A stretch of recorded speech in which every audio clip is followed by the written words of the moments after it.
ಸ್ವಾಗತ. ನಾನು ನಯನ. ಕೇಂದ್ರದಲ್ಲಿ ಕಾಂಗ್ರೆಸ್ ನೇತೃತ್ವದ INDIA ಕೂಟ ಅಧಿಕಾರಕ್ಕೆ ಬಂದ್ರೆ ಮಹಿಳೆಯರ ಖಾತೆಗೆ 1 ಲಕ್ಷ ರೂಪಾಯಿ ಜಮೆ ಮಾಡಲಾಗುತ್ತೆ ಎಂಬ ರಾಹುಲ್ ಗಾಂಧಿ ಹೇಳಿಕೆ ಬೆನ್ನಲ್ಲೇ ವಿವಿಧ ಅಂಚೆ ಕಚೇರಿ ಮುಂದೆ ಜನ ಸಾಲುಗಟ್ಟಿ ನಿಲ್ಲುವುದಕ್ಕೆ ಆರಂಭಿಸಿದ್ದಾರೆ. ಲೋಕಸಭೆ ಚುನಾವಣೆ ಪ್ರಚಾರದಲ್ಲಿ ರಾಹುಲ್ ಗಾಂಧಿ ಇಂಡಿಯಾ ಒಕ್ಕೂಟ ಅಧಿಕಾರಕ್ಕೆ ಬಂದ ಕೂಡಲೇ ನಿಮ್ಮ ಖಾತೆಗೆ ಹಣ ಜಮಾವಣೆ ಮಾಡುವುದಾಗಿ ಘೋಷಣೆ ಮಾಡಿದ್ರು.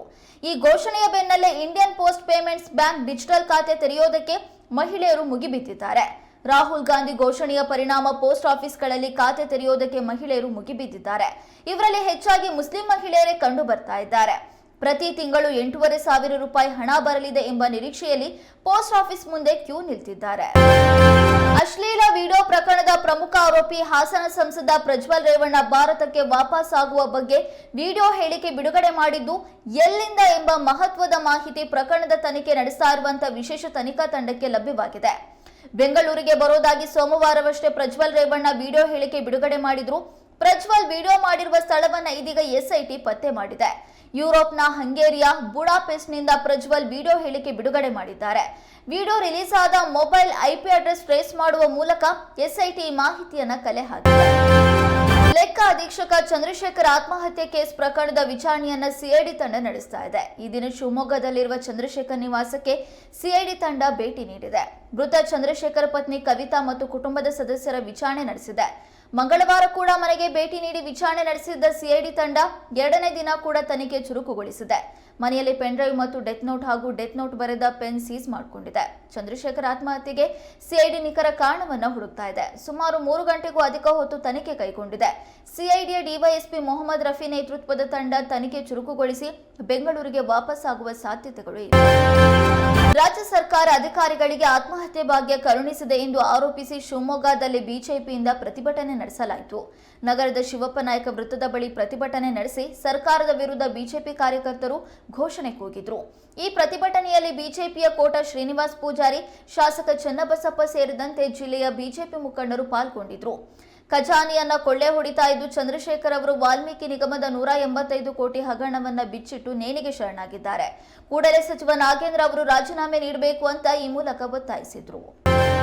ಲೋಕಸಭಾ ಚುನಾವಣೆಯಲ್ಲಿ ರಾಜ್ಯದಲ್ಲಿ 20ರಿಂದ 22 ಸೀಟ್ ಗೆಲ್ಲೋದು ಪಕ್ಕಾ.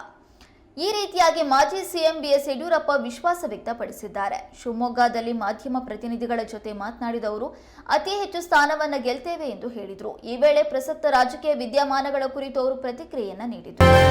ಸರ್ಕಾರಿ ಲೋಕಸಭಾ ಕ್ಷೇತ್ರದ ಬಿಜೆಪಿ ಅಭ್ಯರ್ಥಿ ಕರಣ್ ಭೂಷಣ್ ಸಿಂಗ್ ಅವರ ಬೆಂಗಾವಲು ವಾಹನ ಡಿಕ್ಕಿ ಹೊಡೆದ ಪರಿಣಾಮ 2 ಬಾಲಕರು ಮೃತಪಟ್ಟು ಓರ್ವ ವ್ಯಕ್ತಿ ಗಾಯಗೊಂಡಿರುವ ಘಟನೆ ಉತ್ತರ ಪ್ರದೇಶದ ಗೋಂಡಾ ಜಿಲ್ಲೆಯ ಕನ್ನಲ್ಗಂಜ್ ಹುಜೂರ್ಪುರ್ ರಸ್ತೆಯಲ್ಲಿ ನಡೆದಿದೆ.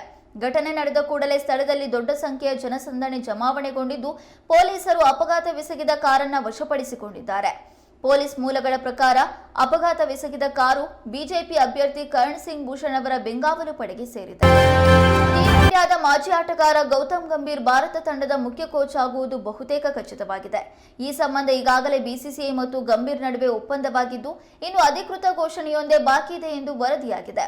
ವಿಶೇಷ ಏನು ಅಂದ್ರೆ ಗಂಭೀರ್ ಅವರ ಆಗಮನದೊಂದಿಗೆ ಭಾರತದ T20 ತಂಡದಿಂದ ರೋಹಿತ್ ಶರ್ಮಾ ಹಾಗೂ ವಿರಾಟ್ ಕೊಹ್ಲಿ ಹೊರಬೀಳಲಿದ್ದಾರೆ.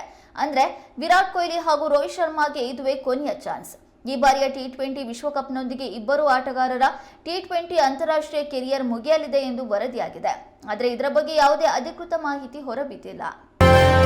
ತಲೆಗೆ ಗಾಯವಾಗಿ ರಕ್ತ ಸುರಿತಾ ಇದ್ರು ಸರ್ಕಾರಿ ನೌಕರರು ಕೈಯಲ್ಲಿ ಬಿಯರ್ ಬಾಟಲ್ ಹಿಡಿದುಕೊಂಡು ಬಡಿದಾಡಿಕೊಂಡ ಘಟನೆ ತುಮಕೂರು ಜಿಲ್ಲೆಯ ಪಾವಗಡ ಪಟ್ಟಣದ ಹೊರವಲಯದಲ್ಲಿ ಇತ್ತೀಚೆಗೆ ನಡೆದಿದೆ. ಘಟನೆಯ ವಿಡಿಯೋ ಇದೀಗ ಸಾಮಾಜಿಕ ಮಾಧ್ಯಮದಲ್ಲಿ ವೈರಲ್ ಆಗ್ತಾ ಇದೆ. ಕಳೆದ ಗುರುವಾರ ಪಾವಗಡ ಪಟ್ಟಣದ ಹೊರವಲಯದಲ್ಲಿ 4 ನೌಕರರು ಡ್ಯೂಟಿಗೆ ಬಂಕ್ ಮಾಡಿ ಎಣ್ಣೆ ಪಾರ್ಟಿ ಮಾಡಿಕೊಂಡಿದ್ರು. ಪಾರ್ಟಿ ಮಧ್ಯೆ ಮಾತಿಗೆ ಮಾತು ಬೆಳೆದು ತೀವ್ರವಾಗಿ ಬಡಿದಾಡಿಕೊಂಡಿದ್ದಾರೆ. KPTCL ಜೂನಿಯರ್ ಇಂಜಿನಿಯರ್ಗಳಾದ ಶ್ರೀನಿವಾಸ್, ವಾದಿರಾಜ್, ಬೆಸ್ಕಾಂ ಸಿಬ್ಬಂದಿ ನರಸಿಂಹಮೂರ್ತಿ ಮತ್ತು ಸಂತೋಷ್ ನಡುವೆ ಹಣಾಹಣಿ ನಡೆದಿದೆ.